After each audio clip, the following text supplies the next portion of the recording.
Hi everybody, it's Anna and welcome back to my booktube channel. Today's video is a tag. It is the Scholars Book Tag, which I was tagged to do by Jason at Old Blues Chapter and Verse. The original tag was created by somebody named Josh at Literary Gladiators. I will go ahead and link both of their channels down below so you can find the work and original tag questions. So thank you so much, Jason, for the tag, and let's go ahead and get into the books, shall we? So number one is, which lesser-known writer do you feel more people need to read and study? I'm going to tell y'all in advance that I'm going to be extremely biased towards 18th century lit because I really love the 18th century. So I'm going to give you two writers that I think need to be studied more. One, Elizabeth Inchbald, 18th century playwright and satirist, and two, Mary de la Riviere Manley, who was also a satirical novelist. If you want to start with Inchbald, I'd recommend her novel A Simple Story as a good entry point. And if you want to start with Manley, I would recommend Rivella. Number two, which well-known writer do you feel garners too much attention? Some people are going to hate me for this.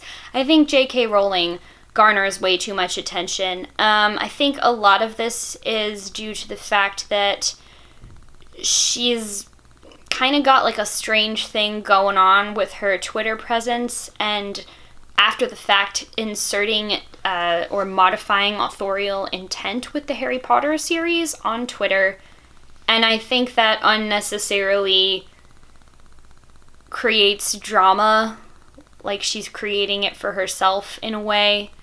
But yeah, if I really wanted to get into that, that would be a whole new video. Please don't at me if you really love J.K. Rowling. I love Harry Potter too.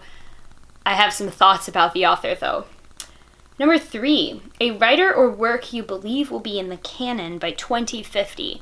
This, I'm not sure if she's actually in the canon right now, but Ursula K. Le Guin. I do believe that more of her books are going to be studied and canonized, for lack of a better word, by that time. A writer from your area, state, or country that you believe deserves more recognition. Whew. You know, I'm actually not really sure how to answer this question. I thought about it when I had everything like written down with my notes, but especially like being new to the Seattle and like Pacific Northwest area, I don't actually know too many local authors, so let this be a good impetus for me to go check out more of them.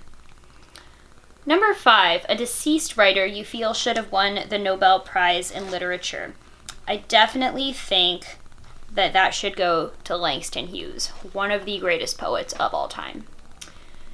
Number seven, a writer you feel needs a complete anthology of their work.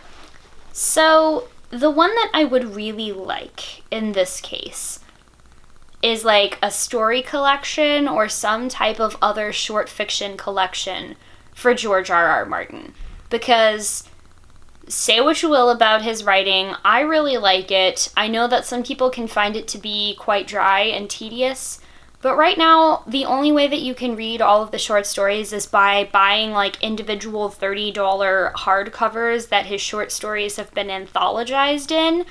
And I had a couple of friends a few years back where we would like use our free printing at the library to just print off copies of his short stories so we could make our own little anthological books of them. And if that's not begging for an anthology, I don't know what is.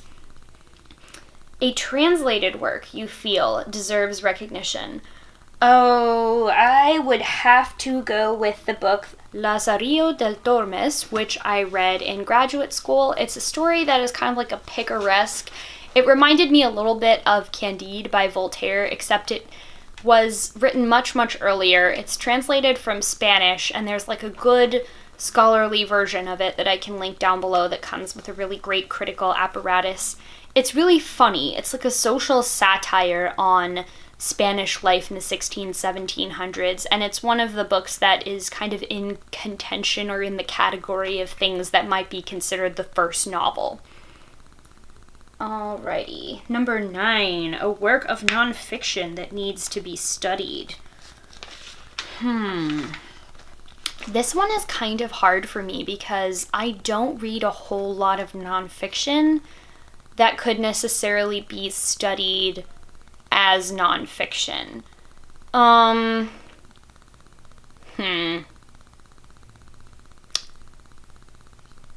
Again, this one is really difficult for me to answer, kind of like the local author. I'm not too sure what I want to say about that.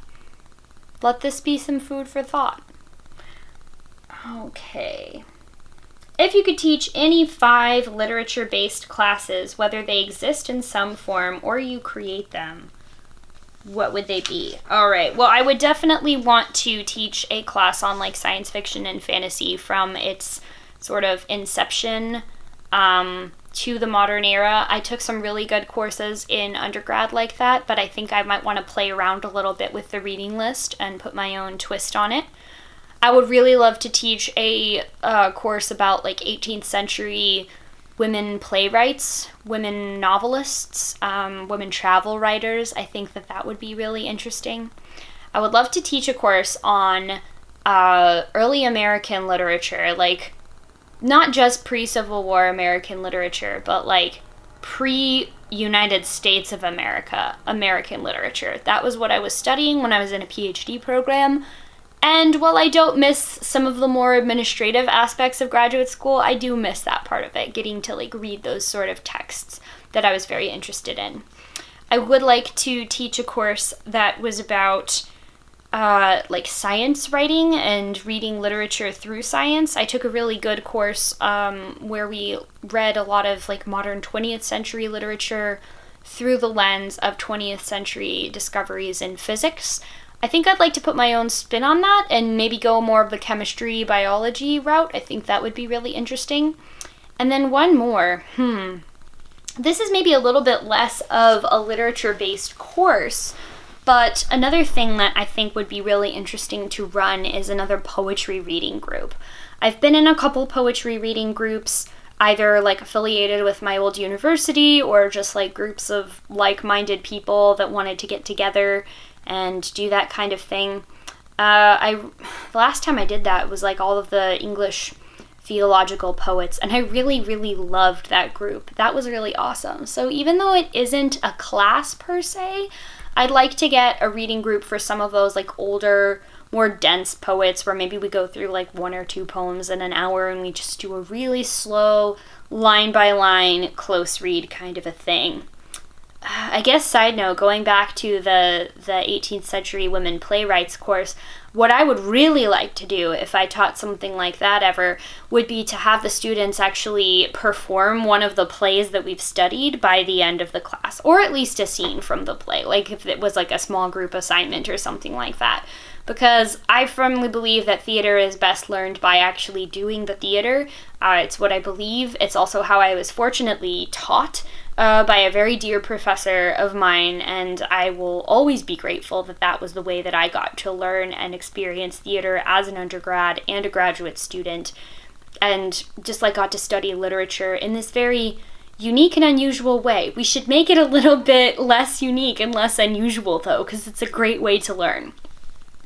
Alright, I think that is gonna about do it for the Scholars Book Tag. Thanks again to Jason for tagging me. If you are watching this and you would like to participate in the tag, please do consider yourself tagged. All the information that you need is going to be down in the description box. And if you like this video, please consider giving it a thumbs up and subscribing to my channel if you have not done so already. That means you will have wonderful bookish goodness in your inbox, hopefully whenever you open up your YouTube app. Thank you all so much for watching, and I'll see you in the next one. Bye!